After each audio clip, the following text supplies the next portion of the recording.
ఓం శాంతి. దాది ఆత్మమోహిని గారు ఆది నుండి యజ్ఞంలో సమర్పితమై ఎంత పెద్ద మాటను కూడా అతి చిన్నగా చేయడంలో నంబర్ 1.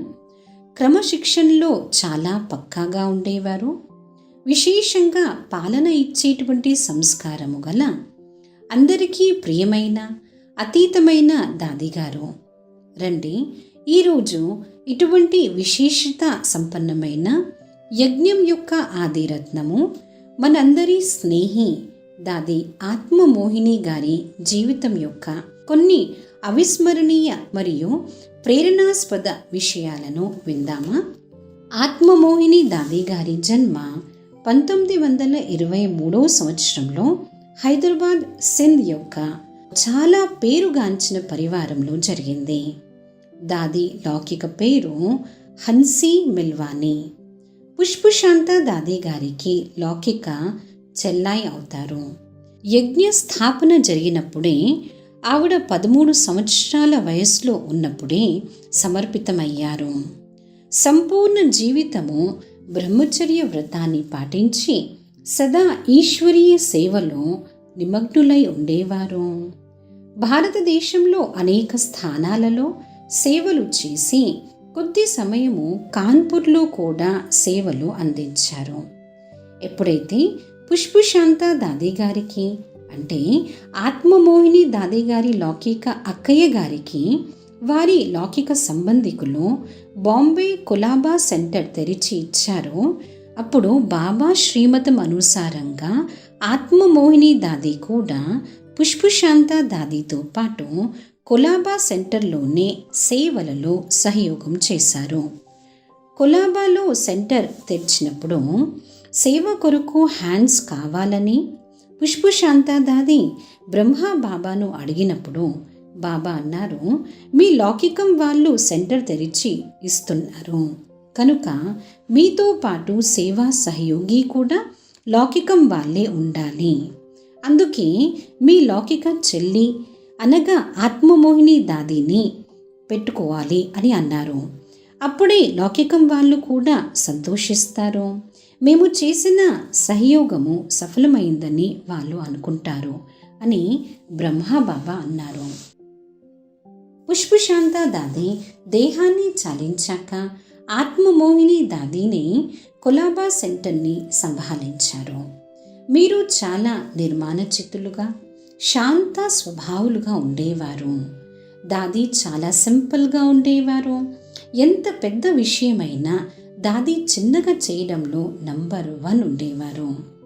దాది ఎకానమీకి అవతారంగా ఉండేవారు. చాలా పొదుపు చేసేవారు. దాది తన గురించి ఏది ఖర్చు పెట్టుకునేవారు కాదు. దాది సేవలలో బస్ లేక రిక్షాలోనే వెళ్తుండేవారు. దాది గారు బాబా నియమాలలో మరియు మర్యాదలలో పక్కా ఉండేవారు మరియు వ్యవహార కుశలత సంపన్నురాలు. దాది గారు 4 సబ్జెక్ట్స్లో బ్యాలెన్స్ పెట్టి అక్యురేట్గా తమ దినచర్యను వ్యతీతం చేసేవారు. దాది చాలా స్ట్రిక్ట్గా కనిపించేవారు. సెంటర్లో ఉండే కన్యలకు భాషణ చేయడము, వంట పనులు చేయడము, ఇంటి పనులలో పర్ఫెక్ట్గా చేసేవారు. లౌకిక్ పరివారం వాళ్ళతో ఎంత సంబంధం పెట్టుకోవాలి, వాళ్ళ సేవ ఏ విధంగా చేయాలో నేర్పించేవారు. రోజు రాత్రికి ఫ్యామిలీ మీటింగ్ చేసేవారు మరియు మొత్తం సమాచారం తీసుకునేవారు. దాది గారు చాలా నిర్భయులుగా ఉండేవారు. ఎంత పెద్ద పరీక్షలు వచ్చినా అస్సలు భయపడేవారు కాదు. విశేషంగా కుమారులను చక్కటి పాలన ఇచ్చి ముందుకు పంపేవారు. దాది పాలన పొందిన చాలామంది కుమారులు ఈరోజు కూడా చాలా పక్కాగా అయి బాబా జ్ఞానంలో నడుస్తున్నారు. దాది తమ కర్మలతోనే శిక్షణ ఇచ్చేవారు. వీరు సదైవము తమ హర్షిత ముఖంతోనే జ్ఞానం యొక్క మధురమైన శిక్షణను ఇచ్చేవారు.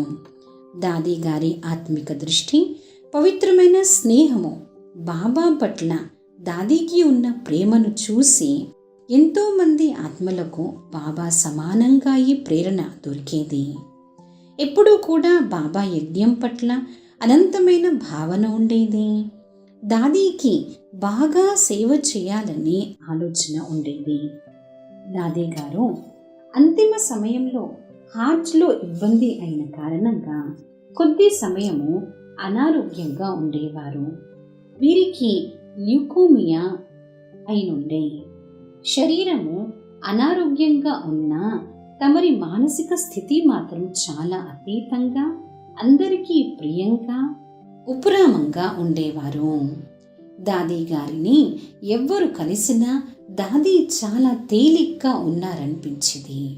దాదీ గారిని ఎవ్వరు కలిసినా, ఎవరు చూసినా దాదీ మాత్రం లోపల నుంచి చాలా తేలిగ్గా ఉన్నారనిపించేవారు. 17 ఫిబ్రవరి 1996 సంవత్సరంలో శివరాత్రి రోజు శివబాబా జెండా ఎగురవేసే కార్యక్రమాన్ని సమాప్తం చేసి ఉదయం 9 గంటలకు వారు తమ పాత దేహాన్ని త్యజించి అవ్యక్త వతనవాసిగా అయ్యారు. ఇటువంటి సర్వుల స్నేహి మరియు సహయోగి, విశేష పాలన చేసే సంస్కారాల ధని, నిర్మాణ చిత్త యజ్ఞ స్నేహి ఆత్మమోహిని దాదీ గారికి వారి పుణ్యతిథి సందర్భంగా మనమందరము మన ప్రేమపూర్వకమైన శ్రద్ధాంజలి సమర్పితం చేద్దాము. మీ యొక్క దివ్యమైన కర్తవ్యాలు, మీరు చేసిన త్యాగము, తపస్సు మరియు అలుపెరగని సేవలు, మీ యొక్క సరళమైన నిర్మాణ చిత్తమైన స్వభావము, మీలో ఉన్న సాహసము, సహనశీలత, వ్యవహార కుశలత వంటి అనేక గుణాలు మాకు సదా ప్రేరణ కలిగిస్తూనే ఉంటాయి దాది. ఓం శాంతి.